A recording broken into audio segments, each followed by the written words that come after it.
Welcome to Fort Pickens. There's so much to see and do out here. I didn't realize it at the time, but it was a Blue Angels practice day, so there they are with a flyover. I started at Battery Worth today and rode the Florida Trail over to the main fort.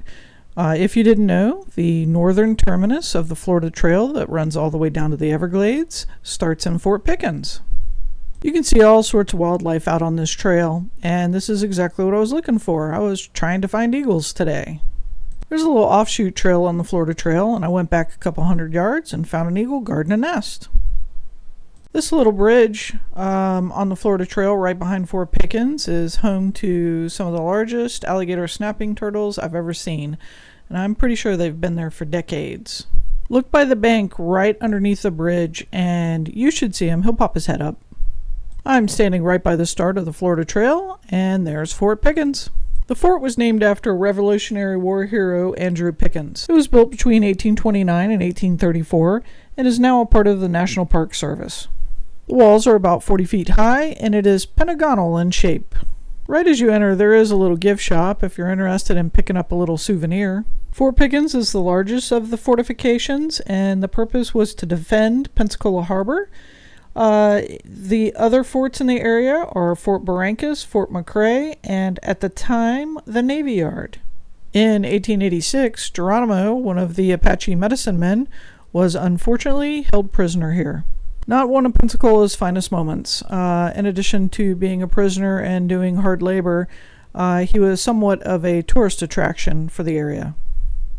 That structure you see in the background isn't actually open. It has just seen too much wear and tear over the years. Fort Pickens actually has a fort within the fort, and to be quite honest, these look like jail cells to me. I'm not entirely sure. It's just my opinion. There's bars on the windows and on the doors, so that's why I came to that conclusion.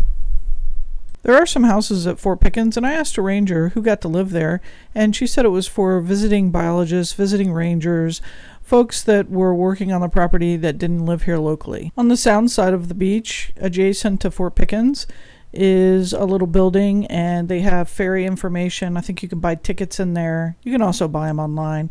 There's a little snack shop, and right behind this building is where the ferry picks you up. I've actually gotten a day pass for the ferry before and made a video on it. Check it out.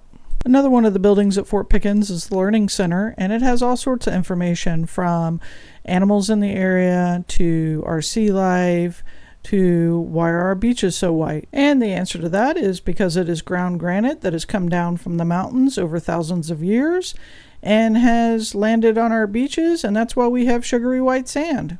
At the far west end of the property, there's a little battery and then a little trail that'll take you out to the Gulf. And this is one of my favorite parts of the beach. It's not always this empty, but it is generally a less busy part of the beach. And if you like to look for seashells, well, you hung out this long in the video, so you get one of my local favorite spots.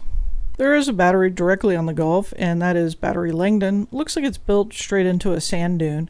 And then it has these guns pointing out to the Gulf. If you've never seen it before, it might strike you as being odd, but growing up here, just sort of used to it. Yes, there is a cemetery on Fort Pickens property. It is the Chasefield Plantation Cemetery. Major Chase supervised the construction of Fort Pickens in the early 1800s. There is so much to see and do out at Fort Pickens. This is just the highlight reel. I'm your local realtor who likes to showcase the beauty of our area. Thank you for watching.